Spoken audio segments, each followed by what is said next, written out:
Good morning, everyone. Welcome to Pray First. It is Tuesday, December 6th, 2022. It's good to be with you here. My name is Dennis Pitts. I'm one of three, a team of three involved in the Bible Project here on Pray First. We're Monday, Tuesday, and Friday. And it's good to be with you. Hope you're having a fantastic week. Hope your Thanksgiving was fantastic and you're looking forward to Christmas and seeing people and having some good time with others. If you're watching live, if you would, hashtag live. If you're watching at 7 o'clock hour. Hashtag recorded if you're watching at any other time. Hashtag shared if you're putting this out on your social media pages. Just give a shout out to everyone. I don't see everybody's name. I don't know why. There's some reasons that I don't, but I've got Kathy Davis. I've got Greg Jones. Got Raymond Duffy. Good morning, guys. Y'all come on. Sherry Hurst, good morning. Sarah Taylor, good morning to you. Daryl Mannon, good morning. I could read these all day. I'm going to have to get into some admin here. And if you're new to the channel, if you're new, and even if you're watching in the future, these hearts and likes are for you to welcome you to the page and to this morning. We endeavor to put God first in all we do, and this is a part of Pray First, is putting God first with the Word and with prayer. And we usually read for around 15 minutes. And I don't know if you're on here, but I want to give a shout out to my cousin in Arkansas, Christine Ryder. Good morning to you. I got word that you watch in the morning sometimes, so I hope you get to see this. Hope you hear this. I don't see you on my readout. Sean Leonard, good morning. Brenda Smith, good morning. But good morning to you, Christine. And we are reading in Ezekiel. We've gone through everything but this very last part of the Old Testament. Barbie Shook, good morning. And we're coming on. Corrine Stickley, good morning. Going on toward the end here. So these prophets are some of the major prophets. The size of their books are really big and got a lot of chapters, but we've been burning through pretty good. And we're just looking forward to reading every day when we're here to read with you. Katrina Salyards, good morning. Did I get that right? Yes, Kat Salyards, good morning. All right, well, remember, if you're new, the hearts and likes are for you. Hey, I'm rhyming this morning, aren't I? Yes, so I'm going to set a timer, get everything squared away here, and set a timer for 15 minutes. And I'll be reading in the Message version. We're using the Message version just for something different, a little bit of difference there. If you can follow along in your version, that's fine. You can get on your phone, you pull up any version you want. I like to have a few that even in the book version. I like that. I like my paper books and everything. So, but I love my digital too, and I'm reading on the iPad Pro 12.9 inch, the big screen. So let's go ahead and get 15 minutes up, and I'll be praying at the end, so don't leave me right at the end. Here we go. Ezekiel 44, talking about the sanctuary, rules for the sanctuary. Then the man brought me back to the outside gate complex of the sanctuary that faces east, but it was shut. God spoke to me, this gate is shut, and it's to stay shut. No one is to go through it, because God, the God of Israel, has gone through it, and it stays shut. Only the prince, because he's the prince, may sit there to eat in the presence of God. He is to enter the gate complex through the porch and leave by the same way. The man led me through the north gate to the front of the temple. I looked, and the bright glory of God filling the temple of God. I fell on my face in worship. God said to me, "Son of man, get a grip on yourself. Use your eyes, use your ears. Pay careful attention to everything I tell you about the ordinances of this temple, the way all the laws work, instructions regarding it, and all the entrances and exits of the sanctuary. Tell this bunch of rebels, this family, Israel, message of God, the Master. No more of these vile obscenities. Israel dragging irreverent and unrepentant outsiders, uncircumcised in heart and flesh, into my sanctuary, feeding them the sacrificial offerings as if it were the food for a neighborhood picnic. With all your vile obscenities, you've broken trust with me. The solemn covenant I made with you. You haven't taken care of my holy things.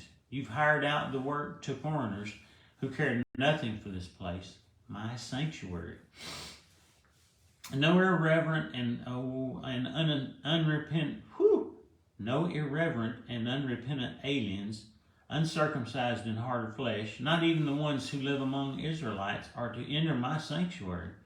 The Levites who walked off and left me, along with everyone else, all Israel who took up with all the no-God idols, will pay for everything they did wrong. From now on, they'll do only the menial work in the sanctuary, guard the gates and help out with the temple chores, and also kill the sacrificial animals for the people and serve them, because they acted as priests to the no-God idols and made my people Israel stumble and fall. I've taken an oath to punish them. Decree of God, the Master. Yes, they'll pay for what they've done. They're fired from the priesthood.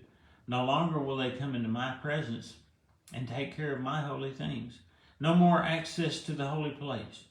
They'll have to live with what they've done. Carry the shame of their vile and obscene lives. From now on, their job is to sweep up and run errands. That's it.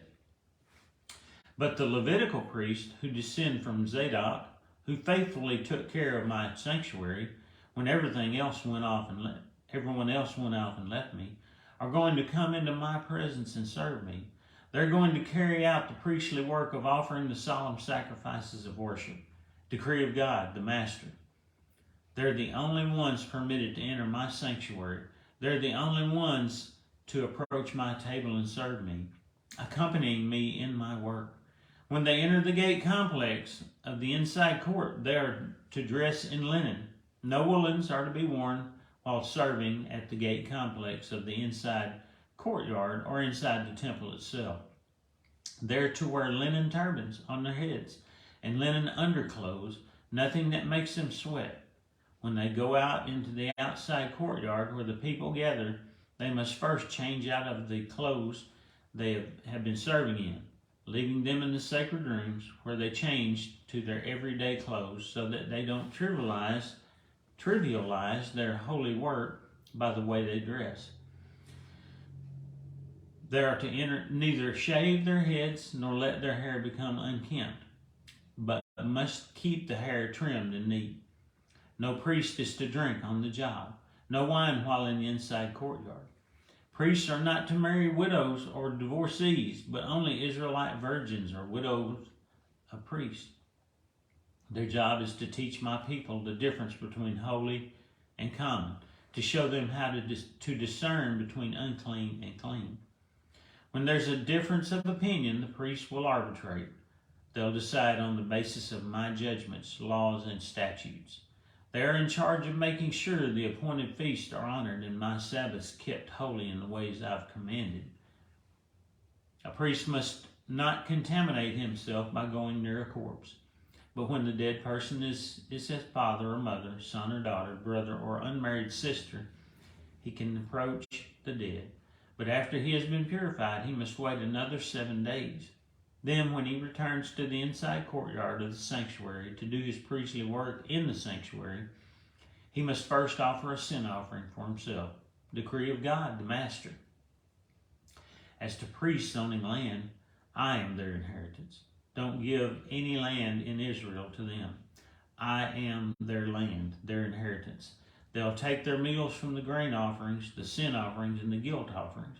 Everything in Israel offered to God is worship in theirs. The best of everything, grown plus all special gifts, comes to the priest. All that is given in worship to God goes to them. Serve them first. Serve from your best, and your home will be blessed. Rhyming again. Priests are not to eat any meat from bird or animal unfit for ordinary human consumption, such as carcasses found dead on the road or in the field.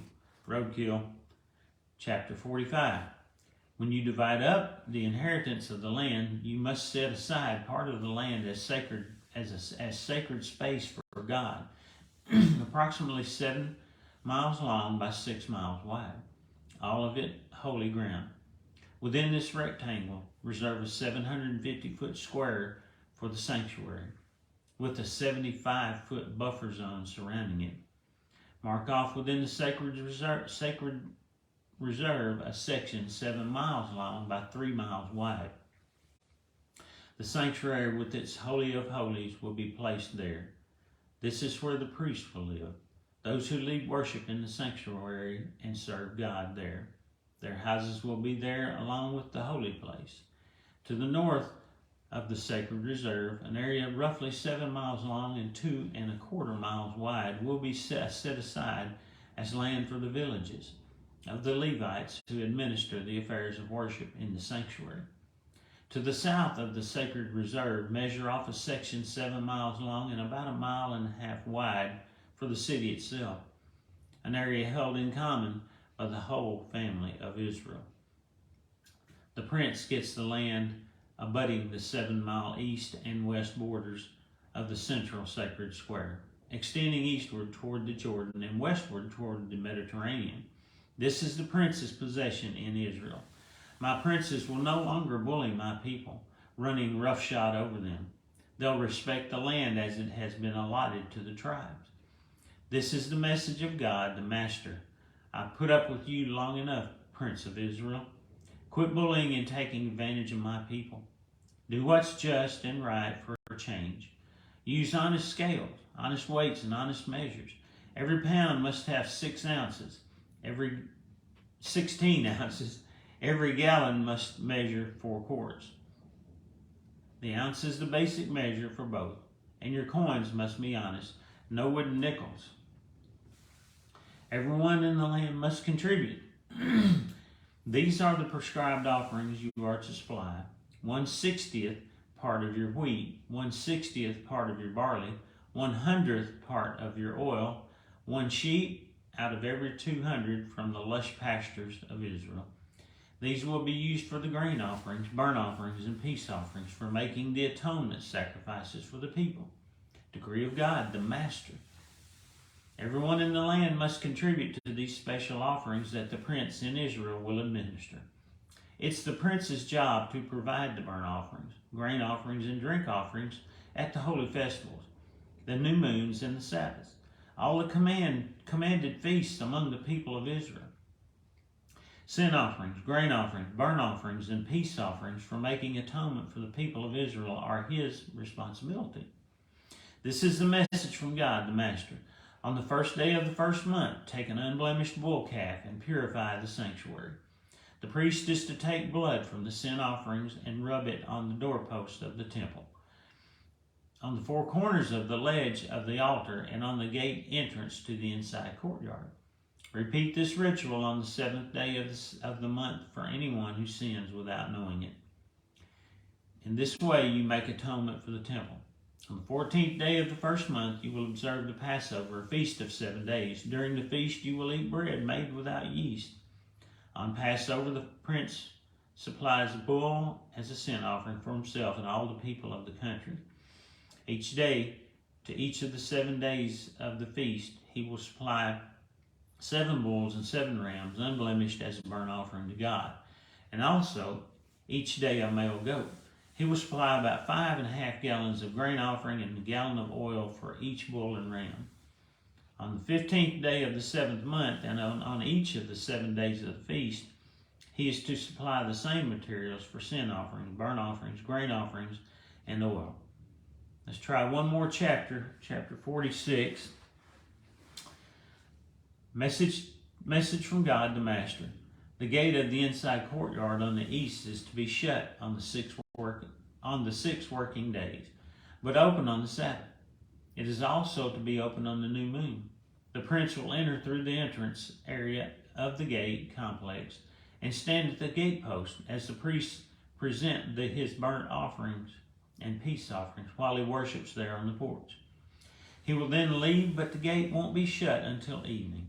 On Sabbaths and new moons, the people are to worship before God at the outside entrance to that gate complex.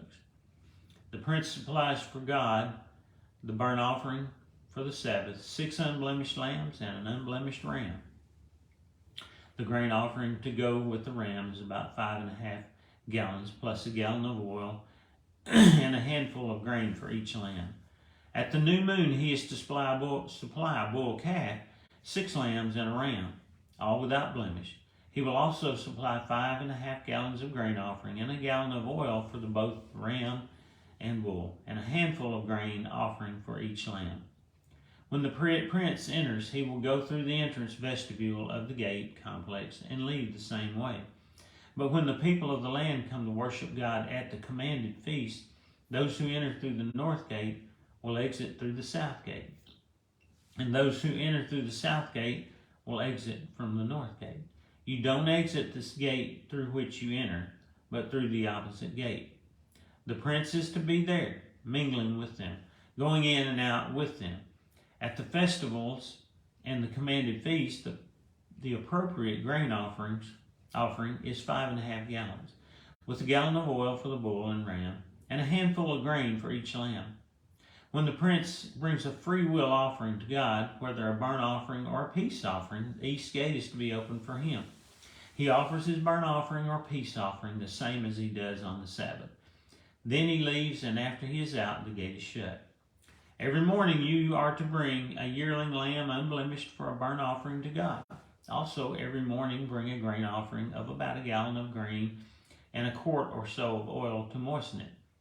Presenting this grain offering to God is standard procedure. The lamb, the grain offering, the oil for the burnt offering are a regular daily ritual. A message from God, the Master. If the prince deeds a gift from his inheritance to one of his sons, it stays in the family. But if he deeds a gift from his inheritance to a servant, the servant keeps it only until the year of liberation, the Jubilee year. After that, it comes back to the prince.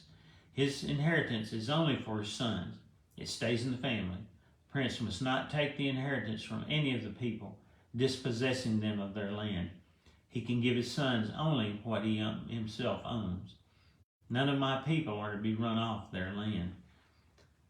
Then the man brought me through the gate, north gate, into the holy chamber, assigned to the priests, and showed me a back room to the west.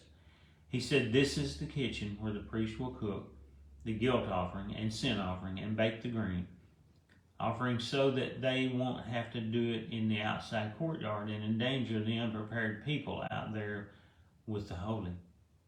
He proceeded to take me to the outside courtyard and around to each of its 4 corners. In each corner I observed another court. In each of the 4 corners of the outside courtyard were similar courts, 60 by 45 feet, each the same size. On the inside walls of the courts was a stone shelf, and beneath the shelves hearths for cooking. He said, "These are the kitchens where those who serve in the temple will cook the sacrifices of the people." All right, about 4 seconds left, and we're done with the counter. That was 15 minutes. All right, that's the end of Ezekiel chapter 46. The next reading will be chapter 47, and that will be Friday. Pastor Doug will be here Wednesday and Thursday, sharing the word with you, going deeper in what he's teaching right now, the dedicated. And I'll also be going into what's coming. He's been talking about what's coming. So be prepared for that. Thank you guys for being here. I appreciate all of you. And I want to lead us out with prayer.